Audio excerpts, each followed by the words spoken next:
ನೋಡಿ ನಿಮ್ ತಂದೆಯವ್ರದ್ದು ಏಜ್ ಬೇರೆ ಜಾಸ್ತಿ ಆಗಿದೆ, you can not expect the miracle. ಅವ್ರು ಇದೇ ಆ ಮಿರಾಕಲ್ ಅಂತಾನೆ ವರ್ಡ್ ಯೂಸ್ ಮಾಡಿದ್ರು. ಯಾವ ರೀತಿ ಕಡಿಮೆ ಆಯ್ತು ಅಂದ್ರೆ ಎಷ್ಟಿತ್ತು ಸರ್?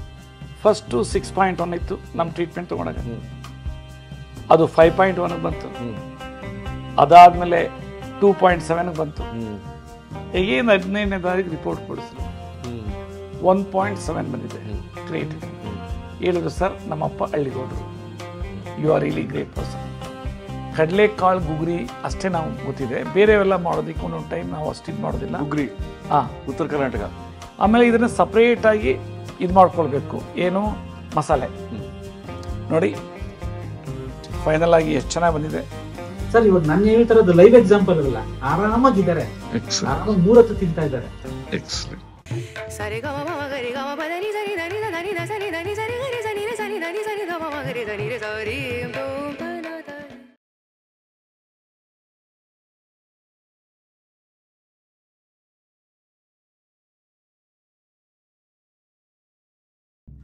ನಮಸ್ಕಾರ ವೀಕ್ಷಕ ಪ್ರಭುಗಳಿಗೆ, ಹಾಗೆ ನಮ್ಮ ಸಬ್ಸ್ಕ್ರೈಬರ್ ಬಂಧುಗಳಿಗೂ ವಂದನೆಗಳು. ಸರ್ ನಮಸ್ಕಾರ. ನಮಸ್ಕಾರ. 80 ವರ್ಷ ಆಯಿತು ಅಂದರೆ ಅವರಿಗೆ ಯಾವುದೇ ಥರದ ಸರ್ಜರಿ ಇಲ್ಲ, ಯಾವುದೇ ರೋಗ ಇದ್ದರೆ ಅದನ್ನು ಹಾಗೆ ಮನೆಯಲ್ಲೇ ಗುಣಪಡಿಸಬೇಕು. ಲಿವರ್ ಸಿರೋಸಿಸ್ ಅಂಥದ್ದು, ಕಿಡ್ನಿ CKD ಬಂದಾಗ ಏನು ಮಾಡಬೇಕು ಅವರು? ಡಯಾಲಿಸಿಸೇ ಲೈಫ್ ಲಾಂಗು. ಆದರೆ ಇಲ್ಲಿ ಒಂದು ಕತೆ ಇದೆ, ಪರಿಹಾರ ಆಗಿರೋದು, ಗುಣಮುಖ ಆಗಿರೋದು. ಸರ್ ದಯವಿಟ್ಟು ನಮ್ಮ ವೀಕ್ಷಕರಿಗೆ. ನಮ್ಮ ಅಪ್ಪನಿಗೆ 76 ವರ್ಷ, ಡಯಾಲಿಸಿಸ್ ಅಂದ ತಕ್ಷಣ ನನಗಂತೂ ಅರ್ಧ ಪ್ರಾಣ ಹೊರಟೋಯ್ತು. ಈಗ ನಾನು ಮೊದಲೇ ಮಗ, ಹೈಲಿ ಅಟ್ಯಾಚ್ಮೆಂಟ್. ನನಗೆ ಅಟ್ಯಾಚ್ಮೆಂಟ್ಗೂ ಅವನ ಅಟ್ಯಾಚ್ಮೆಂಟ್ಗೂ there is a lot of difference. ಇವನು ಹೆಂಗೆ ಡಯಾಲಿಸಿಂದ ಆಚೆ ತಿರಬೇಕು, ಅದಕ್ಕೂ ಎಷ್ಟು ಡಾಕ್ಟರ್ಸ್ ಡಿಸ್ಕಸ್ ಮಾಡಿದ್ದೀನಿ, ಏನು ಮಾಡಿದ್ದೀನಿ, ನಾನು ಮಾಡಿರೋ ಏನೋ ಎಕ್ಸ್ಪರಿಮೆಂಟ್ಸ್ ಎಲ್ಲದನ್ನು ಯಾವ ರೀತಿ ಅವ್ರ ಮೇಲೆ ಮಾಡಿ ಕೊನೆಯಲ್ಲಿ ಡಯಾಲಿಸಿಸಿಂದ ಮುಕ್ತಿ ಮಾಡಿ. ಸೊ ಇವತ್ತು ಇವರು ಹೇಳಿದ್ರಲ್ಲ ಚೊಚ್ಚಲ, 79-80 years, you can't imagine. Non alcoholic liver cirrhosis, ಅದರ ಎಫೆಕ್ಟು ಮಲ್ಟಿಪಲ್ ಆರ್ಗನ್ ಫೇಲ್ಯೂರ್ ಆಗುತ್ತೆ. ಅದರಲ್ಲಿ ಕ್ರಾನಿಕ್ ಕಿಡ್ನಿ ಡಿಸೀಸ್, ಹಂಗೆ ಲಿವರ್ ಮೇಲೆ ಅದು ಕ್ರಾನಿಕ್ ಕಿಡ್ನಿ ಡಿಸೀಸ್ ಅಂತ ಹೇಳೋಕ್ಕಾಗಲ್ಲ, ಅಕ್ಯೂಟ್ ರಿನಲ್ ಫೇಲ್ಯೂರ್ ಅಂತ ಹೇಳ್ಬೋದು, whatever the technical language is there, but life long dialysis ಇರಬೇಕು ಅಂತ ಹೇಳಿ. ಸೊ ಅಂಥವರು 8 ದಿನದಲ್ಲೇ ಯಾವ ರೀತಿ ಕಡಿಮೆ ಆಯಿತು ಅಂದರೆ ಎಷ್ಟಿತ್ತು ಸರ್? ಫಸ್ಟು 6.1 ಇತ್ತು ನಮ್ಮ ಟ್ರೀಟ್ಮೆಂಟ್ ತೊಗೊಂಡಾಗ, ಅದು 5.1 ಬಂತು, ಅದಾದಮೇಲೆ 2.7 ಬಂತು. ಆವಾಗ ಬಂದು ನನಗೆ ಟೆಸ್ಟ್ ಮನಿ ಕೊಟ್ಟರು. ಇದು ಹಂತವಾಗಿ ಕಡಿಮೆ ಆಗ್ತಾ ಹೋಯ್ತು. ಅವರೆಲ್ಲ ರಿಪೋರ್ಟು, ಅವರು very high profile person, mister Manju ಅಂತ, ಭರತ್ ಮಂಜು ಅಂತ, ಅವರ ಮಗ, ಗ್ರೇಟ್ ಪರ್ಸನ್. ಆಮೇಲೆ ಸೊ ಲಾಸ್ಟ್ಗೆ ಟೆಸ್ಟ್ ಮನಿ ನನಗೆ 13ನೇ ತಾರೀಕು ಕೊಟ್ಟರು, ಮತ್ತೆ 18ನೇ ತಾರೀಕು ರಿಪೋರ್ಟ್ ಕೊಟ್ಟರು. ಸರ್ 1.7 ಆಗಿದೆ. ಈಗ ಅವರು ಹಳ್ಳಿಗೆ ಹೋದರು, ಕೋಇನ್ಸಿಡೆಂಟ್ಲಿ ಅವರು ಶಿಡ್ಲಘಟ್ಟ ಹಳ್ಳಿ. ಸೊ ಅವರು ಟಾಪ್ ಇನ್ಸ್ಟಿಟ್ಯೂಟ್ಗೆ ಹೋಗಿದ್ದಾರೆ. ಇನ್ಸ್ಟಿಟ್ಯೂಟ್ ಹೆಸರು ಹೇಳಿಲ್ಲ, ಇನ್ಸ್ಟಿಟ್ಯೂಟ್ ಆಫ್ ಗ್ಯಾಸ್ಟ್ರೋಎಂಟ್ರಾಲಜಿದು. ಅವ್ರು ಹೇಳಿದ್ರು ಆಲ್ಬ್ಯೂಮಿನ್ ಇಂಜೆಕ್ಷನ್ ಕೊಡ್ತಾ ಇತ್ತು ಅಂದರೆ ಕಿಡ್ನಿ, ಆವಾಗ ಅವರು 4.1 ಇತ್ತಿದ್ದೆ ಕ್ರಿಯೇಟಿನೇನು, ಡೌನ್ ಆಗುತ್ತೆ ಅಂತ ಹೇಳಿದರು. ಆದರೆ ಪಾಪ ಅವರಿಗೆ ಇನ್ಕ್ರೀಸೇ ಆಗ್ತಾಯಿತ್ತು, ಅಪ್ ಟು 5.1 ಬಂದುಬಿಡ್ತು. ಮತ್ತೆ ಅಲ್ಲಿಂದ ಡಿಸ್ಚಾರ್ಜ್ ಮಾಡಿ ಇನ್ನೊಂದು ಕಡೆ ಹೋದರು. ಅಲ್ಲಂದ್ರು ಡಯಾಲಿಸಿಸ್ ಮಾಡಲೇಬೇಕು, ಇಲ್ಲ ಅಂತಂದರೆ ಬದುಕಕ್ಕೆ ಸಾಧ್ಯ ಇಲ್ಲ. ಯಾಕೆಂದರೆ ಅವ್ರಿಗೆ ಆಲ್ರೆಡಿ 79 ಆಗಿ ಇನ್ನೇನು 80ಕ್ಕೆ ಬರ್ತಾ ಇದ್ದಾರೆ. ಟ್ರಾನ್ಸ್ಪ್ಲಾಂಟದ್ದು ಮಾಡೋಕ್ಕಾಗಲ್ಲ. ಈ ಕಡೆ ಲಿವರು ಇದೆ, ಲಿವರ್ ಸಿರೋಸಿಸ್ಸು. ಮತ್ತು ಇವ್ರು ಕ್ವಶನ್ ಮಾಡಿದರು, ಹಂಗಿದ್ರೆ ಯಾಕೆ ರೈಸ್ ಆಗ್ತಾ ಇದೆ ಕ್ರಿಯೇಟಿನ್ ಅಂತ. ಅವರು ಒಂದು ಚೆನ್ನಾಗಿ ಶಬ್ದ ಯೂಸ್ ಮಾಡಿದ್ದಾರೆ ಡಾಕ್ಟ್ರು, ಅದನ್ನು ನಾನು ಎಕ್ಸ್ಪ್ರೆಸ್ ಮಾಡ್ತೀನಿ. ಓಲ್ಡ್ ಏಜ್ ಆಗಿದ್ದಾರೆ, ಅವ್ರದ್ದು ಬಾಡಿ ಕೋಪಪ್ ಆಗ್ತಾ ಇಲ್ಲ, ಹಂಗಾಗಬೇಕಂದ್ರೆ ಮಿರಕಲ್ ಆಗ್ಬೇಕಷ್ಟೇ. ಆ ಮಿರಕಲ್ ಶಬ್ದ, ಮಿರಕಲ್ ಅಂದರೆ ಅನ್ಎಕ್ಸ್ಪ್ಲೈನಬಲ್ ಹ್ಯಾಪನಿಂಗ್ಸ್. ಅವರು ಅಲ್ಲಿಂದ ಹಾಸ್ಪಿಟ್ಲಿಂದ ಡಿಸ್ಚಾರ್ಜ್ ಮಾಡಿಕೊಂಡು, ಅದು ಹೇಳಿದ್ರು 2 ಲಕ್ಷ ಬಿಲ್ ಆಯಿತು ಹಾಸ್ಪಿಟ್ಲಲ್ಲಿ. ಸ್ಟ್ರೈಟ್ ನಮ್ಮ ಆಫೀಸಿಗೆ ತೊಗೊಂಬಂದಿದ್ದಾರೆ. ಕೋಇನ್ಸಿಡೆಂಟ್ಲಿ ನಾನು ಅವತ್ತಿದ್ದೀನಿ.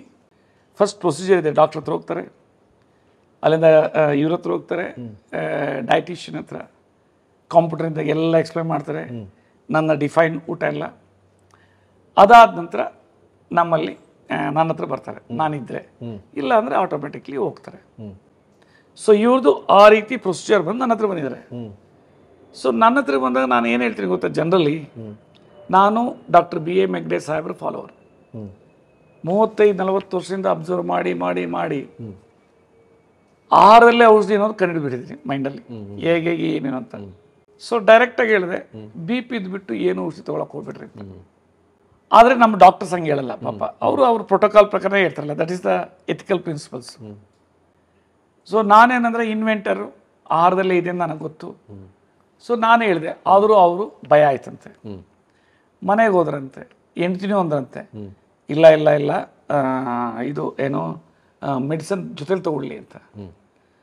ಆಮೇಲೆ ನೋಡಿದ್ರಂತೆ ಏನು ತಿಂದರೂ ವೊಮಿಟ್ ಬರ್ತಾ ಇದೆಯಂತೆ.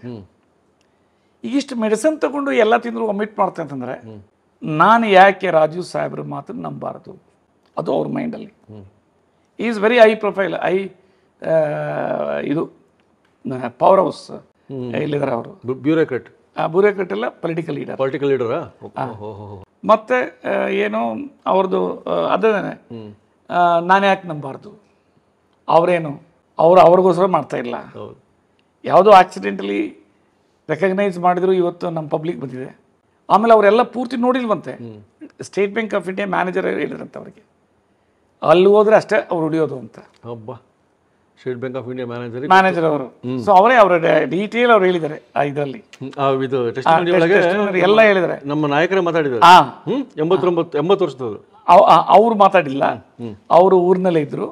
ನನಗೆ ಬಂದಾಗ ಅವರಿದ್ರು, ಅವ್ರ ಮಗ ಮಾತಾಡಿದ್ರು, ಅವರ ಅಪ್ಪನ ಬಿಹಾಫ್. ಯಾವ ರೀತಿ ಅವರು ಹೇಳಿದಾರೆ ಅಂದರೆ, ಈಗೇನು 15ನೇ ತಾರೀಕು ರಿಪೋರ್ಟ್ ಕೊಡಿಸಿದ್ರು, 1.7 ಬಂದಿದೆ ಕ್ರಿಯೇಟಿನಿನ್.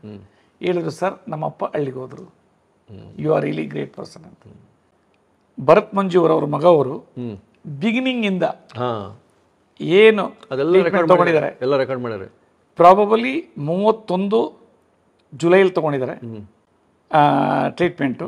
ಇಲ್ಲಿ ಇಮಿಡಿಯೇಟ್ಲಿ ಸ್ಟಾರ್ಟ್ ಮಾಡಿದ್ದಾರೆ. ಸೊ ಇಲ್ಲಿ 13ನೇ ತಾರೀಕು ಬಂದಿದ್ದಾರೆ.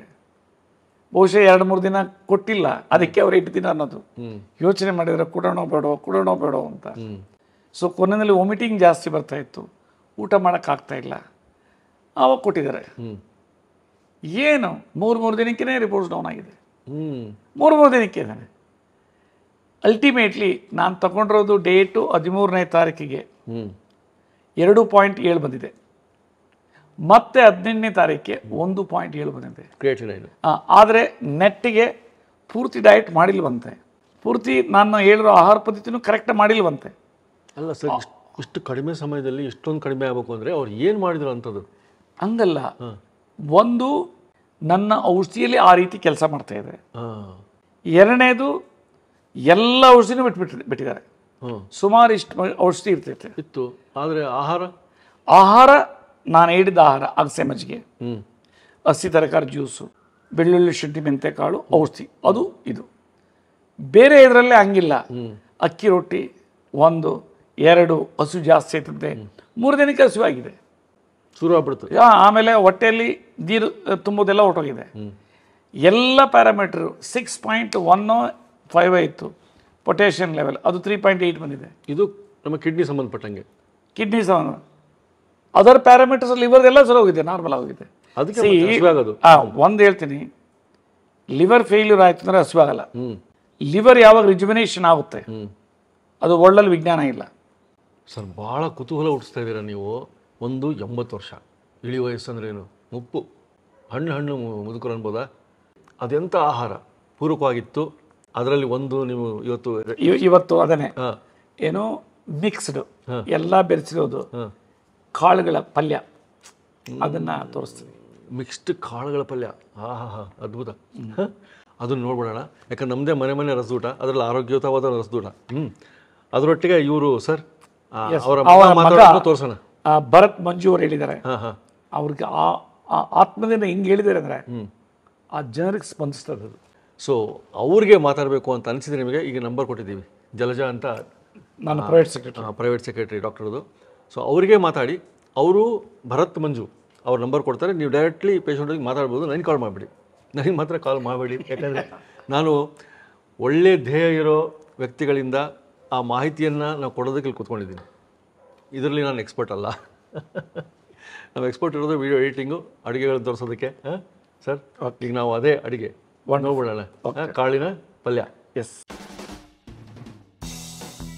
ಈಗ ನಾನು ಕಾಳು ಪಲ್ಯ, ಅದನ್ನು ನಾವು ಗುಗ್ರಿನೂ ಅಂತೀವಿ.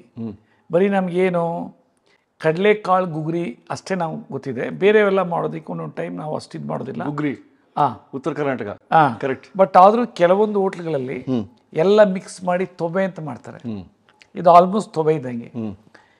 ಇದು ಎಸ್ಪೆಷಲಿ ಕ್ರಾನಿಕ್ ಕಿಡ್ನಿ ಡಿಸೀಸ್ ಪೇಷಂಟ್ಸ್ಗೆ ವಿತ್ ಲಿವರ್ ಸಿರೋಸಿಸ್ ಪೇಷಂಟ್ಸ್ಗೆ ಅಡ್ವೊಕೇಟ್ ಮಾಡ್ತೀನಿ. Healthy person ತೊಗೊಳ್ಬೋದು.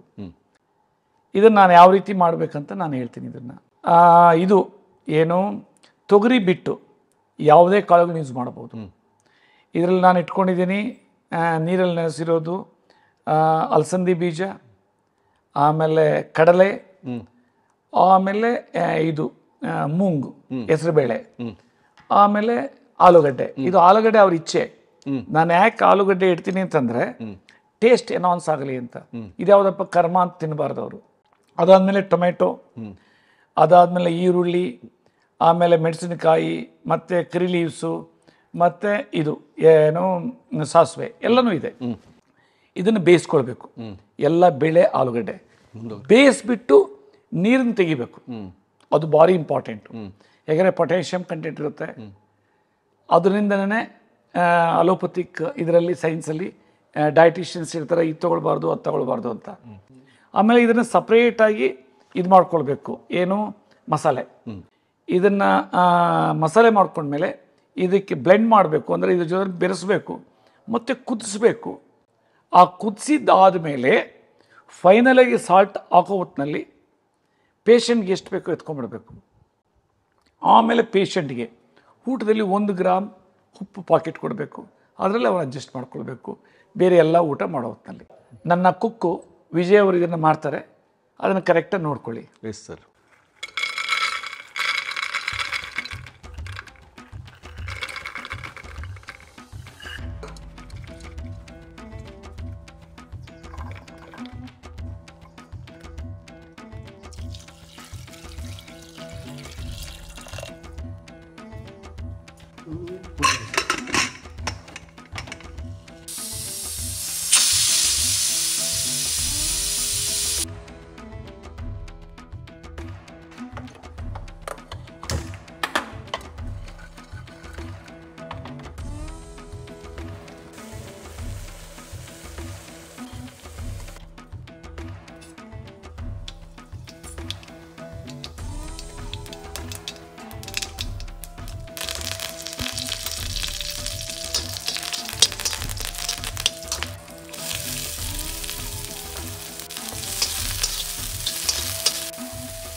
ನೋಡಿ ಫೈನಲ್ ಆಗಿ ಎಷ್ಟು ಚೆನ್ನಾಗಿ ಬಂದಿದೆ. ಇದರಲ್ಲಿ ಎಷ್ಟು ಪ್ರೊಟೀನೇಷಿಯಸ್ ಇದಿದೆ ಅಂದರೆ ಫುಡ್ಡು ಇಮ್ಯಾಜಿನ್ ಮಾಡ್ಕೊಳಕ್ಕಾಗಲ್ಲ. ಇದು ತಿಂದರೆ ಹೊಟ್ಟೆ ಅಂತೂ ಹಸಿವಾಗಲ್ಲ. ಆವಾಗ ಅನ್ನ ಮತ್ತು ರೊಟ್ಟಿನ ಕಡಿಮೆ ತಿನ್ನೋಂಗೆ ಆಗುತ್ತದೆ. ಅದು ಭಾರಿ ಇಂಪಾರ್ಟೆಂಟು. ಮೇನ್ ಆಬ್ಜೆಕ್ಟಿವ್ನು ಆರೋಗ್ಯಕ್ಕೂ ಚೆನ್ನಾಗಬೇಕು, ಪ್ರೋಟೀನ್ ಸಿಗಬೇಕು, ಪ್ಲಸ್ ಕಡಿಮೆ ತಿನ್ನಬೇಕು ರೊಟ್ಟಿಯನ್ನು. ನಿಮ್ಮ ಹೆಸರು ಹೇಳ್ರಿ ಸರ್? ನನ್ನ ಹೆಸರು ಭರತ್ ಮಂಜು ಅಂತ. ನಿಮ್ಮ ಅಪ್ಪ ಅವರ ಹೆಸರು? ನನ್ನ ತಂದೆ ಹೆಸರು ಬಸವರಾಜು ಅಂತ. ಎಷ್ಟು ಏಜ್ ಅವರಿಗೆ? Is 79 years old. ಅವರಿಗೆ ಕ್ರಾನಿಕ್ ಕಿಡ್ನಿ ಡಿಸೀಸ್ ಅಂತ ಬಂದಿದ್ರಿ. ಕ್ರಾನಿಕ್ ಲಿವರ್ ಡಿಸೀಸ್ ಕಿಡ್ನಿ ಮೇಲೆ ಇಂಪ್ಯಾಕ್ಟ್ ಆಗಿತ್ತು. ಅದು ಇದರದೆಲ್ಲ ಅದು ಏನು CLD ಆಲ್ಕೋಹಾಲ್ ಇದೆ, ನಾನ್ ಆಲ್ಕೋಹಾಲಿಕ್. ಓಕೆ, ಹೇಳ್ರಿ ಅವ್ರ ಸ್ಟೋರಿ ಹೆಂಗೆ ಅಂತ. After 1 month of treatment. Hospitals name ಹೇಳಲ್ಲ, ಹೇಳ್ಬಾರ್ದು, ಹೇಳ. ಅದು ಒಂದು ಇದರಲ್ಲೇ ಅದು ಟಾಪ್ ಲಿವರ್ ಸಂಬಂಧ ಗ್ಯಾಸ್ಟ್ರೋ ಸೆಂಟರ್ ಅದು. ಅಲ್ಲಿ ತೋರಿಸಿದ್ದೆ ನಾನು. ಅದು ಏನು ಇದ್ರದ್ದು ಕ್ರಿಯಾಟಿನಿನ್ ಲೆವೆಲ್ ಜಾಸ್ತಿ ಇತ್ತು. ಅದಕ್ಕೋಸ್ಕರ ಆಲ್ಬುಮಿನ್ ಇಂಜೆಕ್ಷನ್. ಎಷ್ಟಿತ್ತು ಕ್ರಿಯಾಟಿನಿನ್? ಕ್ರಿಯಾಟಿನಿನ್ ಲೆವೆಲ್ 4 ಇತ್ತು. ಅದನ್ನ ಏನ್ ಮಾಡಿದ್ರು ಆಲ್ಬುಮಿನ್ ಇಂಜೆಕ್ಷನ್ ಕೊಟ್ರೆ ಅದು ಇಂಪ್ರೂವ್ ಆಗುತ್ತೆ ಅಂತ ಅದು albumin injection 2 days 3 days continuous ಕೊಟ್ರು. ಬಟ್ ಒಂಥರ ಏನಂದ್ರೆ ಅದಿನ ಇನ್ಕ್ರೀಸ್ ಆಗ್ತಾ ಇದೆ. 4.1 ಬಂತು, 4.4 ಬಂತು, 4.9 ಬಂತು. ಅದು ಆಲ್ಬುಮಿನ್ ಕೊಡ್ತಾ ಇದ್ರೇನು ಇನ್ಕ್ರೀಸ್ ಆಗ್ತಾ ಇತ್ತು.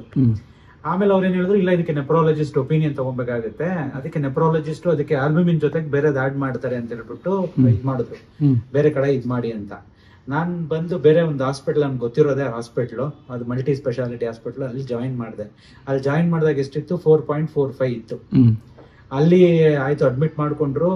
4.45 ಇಂದ ಆಲ್ಬುಮಿನ್ ಇಂದ ಬೇರೆ ಯಾವ್ದಾದ್ರು ಇಂಜೆಕ್ಷನ್ಸ್ ಇದ್ರದೆಲ್ಲ ಆಡ್ ಮಾಡಿದ್ರು, ಬೇರೆ ಇದೆಲ್ಲ ಮಾಡಿದ್ರು. ಬಟ್ ಸ್ಟಿಲ್ ಇನ್ಕ್ರೀಸ್ ಆಗ್ತಾ ಇದೆ. 4.9 ಹೋಯ್ತು, 5.1 ಬಂತು, 5.56. ನಾನು ಅವ್ರನ್ನ ಕೇಳ್ದೆ, ಯಾಕೆ ಸರ್ ಹಿಂಗ್ ಆಗ್ತಾ ಇದೆ, ಮೆಡಿಸಿನ್ ಕೊಟ್ರು ಯಾಕೆ ಹಿಂಗ್ ಆಗ್ತಾ ಇದೆ ಅಂದ್ರೆ, ನೋಡಿ ನಿಮ್ ತಂದೆಯವ್ರದ್ದು ಏಜ್ ಬೇರೆ ಜಾಸ್ತಿ ಆಗಿದೆ, you can not expect the miracle. ಅವ್ರು ಇದೇ ಆ ಮಿರಾಕಲ್ ಅಂತಾನೆ ವರ್ಡ್ ಯೂಸ್ ಮಾಡಿದ್ರು. ನೀವು ಮಿರಾಕಲ್ ಎಲ್ಲ ಎಕ್ಸ್ಪೆಕ್ಟ್ ಮಾಡ್ಬೇಡಿ, ಏಜ್ ಫ್ಯಾಕ್ಟರ್ ಇದೆ, ಒಳಗಡೆ ಎಲ್ಲ ಸಪೋರ್ಟ್ ಮಾಡ್ಬೇಕಲ್ಲ, ಹಂಗೆ ಹಿಂಗೆ ಅಂತ. ಅಗೇನ್ ಇನ್ನೊಂದೇನಾಯ್ತು, 6.6 ಕ್ರಿಯಾಟಿನಿನ್. ನಾನೇನ್ ಮಾಡಿದೆ, ಒಂದ್ ಕೆಲಸ ಮಾಡಿ ಸರ್, ನನ್ ಡಿಸ್ಚಾರ್ಜ್ ಮಾಡಿಸ್ಕೊಟ್ಬಿಡಿ, ನಾನು ಕರ್ಕೊಂಡು ಹೋಗ್ತೀನಿ ಅಂತ. ಅವ್ರೇನ್ ಹೇಳಿದ್ರು, ಸರ್ ಈ ಸ್ಟೇಜ್ ಅಲ್ಲಿ ಇದ್ರಲ್ಲೆಲ್ಲ ಇರ್ಬೇಕಾದ್ರೆ ಪೊಟ್ಯಾಷಿಯಮ್ 6.1 ಇದೆ, ಮತ್ತೆ ಇದ್ರದ್ದು 6.6 ಇದೆ, ನಾವು ಡಿಸ್ಚಾರ್ಜ್ ಮಾಡಕ್ ಆಗಲ್ಲ, ನೀವು ಲೆಟರ್ ಬರ್ಕೊಡಿ ಮಾಡ್ಕೊಡ್ತೀವಿ ಅಂತ. ಆಯ್ತು, ನಾನು ಲೆಟರ್ ಬರ್ಕೊಡೋದಕ್ಕೆ ರೆಡಿ ಇದೀನಿ ಅಂತ 1.5 ಲಕ್ಷ ಬಿಲ್ ಮಾಡಿದ್ರು. ಲೆಟರ್ ಬರ್ಕೊಟ್ಟು ಅವರು ಏನು ಮೆಡಿಕಲ್ ಕಂಡೀಷನ್ ಈ ತರದಿದೆ, ಏನನ್ನ ಅಕಸ್ಮಾತ್ ಹೆಚ್ಚು ಕಡಿಮೆ ಆದ್ರೆ ನಾವು ಜವಾಬ್ದಾರಿ ಅಲ್ಲ ಅಂತ ಬರ್ಕೊಟ್ರು. ಮನೆಗೆ ಕರ್ಕೊಂಡ್ ಬಂದೆ. ಬಟ್ ಏನ್ ಮಾಡ್ಬೇಕಂತ ಗೊತ್ತಿಲ್ಲ, ಅವ್ರು ಕೊಟ್ಟಿರೋದೇ ಮೆಡಿಸಿನ್ ಇದ್ ಮಾಡ್ತಾ ಇದ್ದೆ. ಊಟ ತಿಂದ್ರೆ ಹಂಗೆ ವಾಮಿಟ್ ಆಗ್ತಾ ಇದೆ, ಏನೇ ತಿಂದ್ರೂ ವಾಮಿಟ್ ಆಗ್ತಾ ಇದೆ. ಆಮೇಲೆ ಇನ್ನೊಂದು ಹಾಸ್ಪಿಟಲ್ಗೆ ಹೋದೆ, ಅವ್ರಿಗೆ ಹೆಪಟೈಟಿಸ್ ಬಿನು ಇದರಲ್ಲಿ ಇತ್ತು. ಅದಕ್ಕೆ ಇನ್ನೊಂದು ಹಾಸ್ಪಿಟಲ್ ಇದ್ ಮಾಡಿದ್ರು, ಅಲ್ಲಿ ಮಿಷಿನ್ ಅಲ್ಲಿ ಇದೆ, ನೀವು ಅಲ್ಲಿ ಹೋಗಿ ಇವತ್ತೇನೆ ಡಯಾಲಿಸಿಸ್ ಮಾಡಿಸ್ಬೇಕು ಅಂತ. ಸರ್ ಒಂದು ಟೈಮ್ ಕೊಡಿ, ನಾನು ಇವತ್ತೆಲ್ಲ ಯೋಚನೆ ಮಾಡಿ ನಾಳೆ ಅಂದ್ರೆ ನಾಳೆನೂ ಟೈಮ್ ವೇಸ್ಟ್, ನೀವು ಇವಾಗ್ಲೇ ಹೋಗ್ಬೇಕು ಅಂದ್ರು. ನಾನು ಅಲ್ಲಿ ಹಾಸ್ಪಿಟಲ್ಗೆ ಹೋದಾಗ ಅವ್ರೇನ್ ಹೇಳಿದ್ರು, ನೋಡಿ ಇಮಿಡಿಯೇಟ್ ನಾವು ಅಡ್ಮಿಟ್ ಮಾಡ್ಕೊಳಕ್ ಆಗಲ್ಲ, ಅದಕ್ಕೆ ಪಿಸ್ತೂಲ ಸರ್ಜರಿ ಅದ್ ಮಾಡ್ಬಿಟ್ಟು ಅಲ್ಲಿಂದ ಡಯಾಲಿಸಿಸ್ ಮಾಡ್ಬೇಕು, 3 days ಬಿಟ್ಕೊಂಡ್ ಬನ್ನಿ ಮೆಡಿಸಿನ್ ತಗೊಳ್ಳಿ ಅಂತ. ಅಲ್ಲಿಂದ ನಾನು ಡೈರೆಕ್ಟ್ ಬಂದಿದ್ದೆ ಇಲ್ಲಿಗೆ ಬಂದೆ.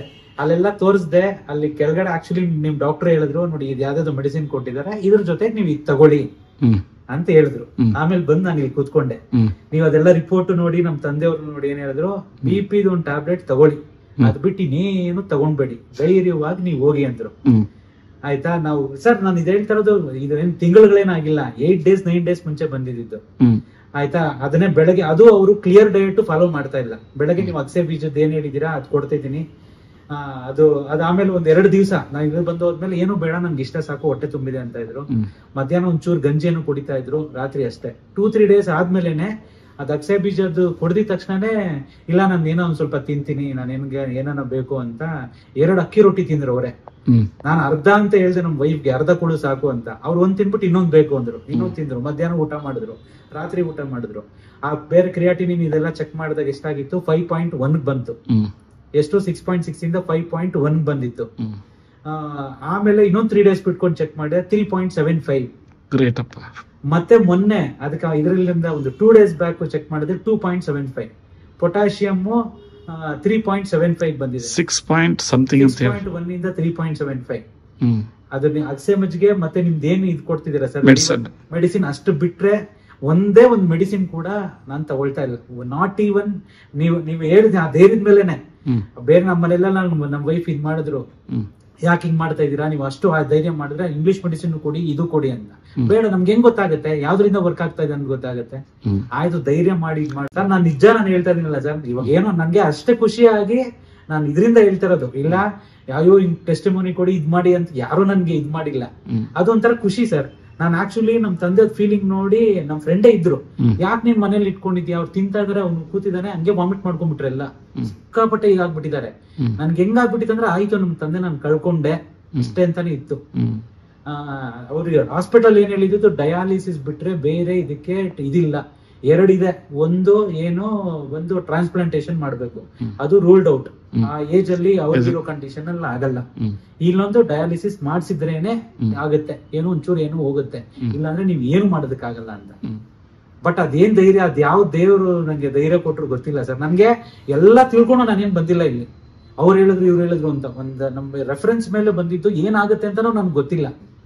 ಅದ್ ಇದು ಮಾಡಿದ್ದು ನಿಜವಾಗ್ಲೂ ಯಾರು ರೆಫರೆನ್ಸ್ ಕೊಟ್ರೆ ಅವರೇ ದೇವರು ನಿಮ್ಮ ಅಪ್ಪನಿಗೆ. ಹೌದು, SBI ಮ್ಯಾನೇಜರ್ ಅವರು ಇದ್ ಮಾಡಿದ್ದು.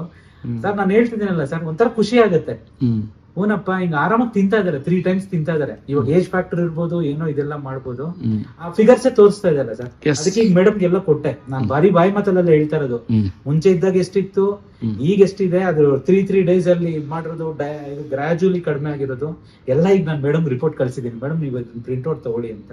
ಗ್ರೇಟ್ ನಿಜವಾಗ್ಲೂ ಖುಷಿ ಆಗುತ್ತೆ ಸರ್. ಅದು ಏನಂದ್ರೆ ಅದು ದೇವ್ರದ್ದು ಯಾವ್ದೋ ಆಶೀರ್ವಾದದಿಂದಾನೇ ನಿಜವಾಗ್ಲೂ ಆಗಿರೋದು. ಎಕ್ಸಲೆಂಟ್ ಅಪ್ಪ, I am very happy. Excellent, wonderful. Thank you, sir. ಒಟ್ಟು ಎಷ್ಟು ದಿನ ಟ್ರೀಟ್ಮೆಂಟ್ ತಗೊಂಡ್ರಿ? Sir 8 days. Just 8 days. The story about only 8 days. So today is 13th. ನಾನು ಬಂದಿದ್ದು ಯಾವತ್ತು, ಸೆಕೆಂಡ್ ಫಸ್ಟ್ ಸೆಕೆಂಡ್ ಏನೋ ಬಂದಿದ್ದೆ. 8 days ಗೆ ಇಷ್ಟು ಇಂಪ್ರೂವ್ಮೆಂಟ್ ಆಗಿದೆ. It's unimaginable and unexplainable. Sir ಅದು ಏನಂದ್ರೆ ಎಲ್ಲಾರು ನನ್ಗೆ ಏನ್ ಹೇಳಿದ್ರು, ಡಯಾಲಿಸಿಸ್ ಮಾಡಿಸ್ಬಿಡಿ, ಈ ಏಜ್ ಅಲ್ಲಿ ಆಯುರ್ವೇದಿಕ್ ಎಲ್ಲ ವರ್ಕ್ ಆಗಲ್ಲ, ಅದೆಲ್ಲ ಒಂದು ಲೆವೆಲ್ ಬಂದ್ಮೇಲೆ ಆಮೇಲೆ ಬೇಕಾದ್ರೆ ಎಕ್ಸ್ಪೆರಿಮೆಂಟ್ ಮಾಡಿ ಅಂತ. ಅವತ್ತೇನಾರ ನಾವು ಅವ್ರು ಅಡ್ಮಿಟ್ ಮಾಡ್ಕೊಂಡ್ ಬಿಟ್ಟಿದ್ರೆ ಅದ್ ಏನಾಗಿರ್ತಾ ಇತ್ತು ನಮ್ಗೆ ಗೊತ್ತಿಲ್ಲ. ಬಟ್ ಅದ್ ಹೆಂಗ್ ಬಂದೆ, ನಾನು ಅದ್ ಹೆಂಗೆ ಅವ್ರ ಎಕ್ಸ್ಪೆರಿಮೆಂಟ್ ಮಾಡಿ ನಿಜವಾಗ್ಲೂ ಗೊತ್ತಿಲ್ಲ ಸರ್. ಇವಾಗ ನಾನು ಹೇಳ್ತಾರದು ಲೈವ್ ಎಕ್ಸಾಂಪಲ್ ಅಲ್ಲ, ಆರಾಮಾಗಿದ್ದಾರೆ, ಆರಾಮಾಗಿ 3 ಹೊತ್ತು ತಿಂತಾ ಇದ್ದಾರೆ.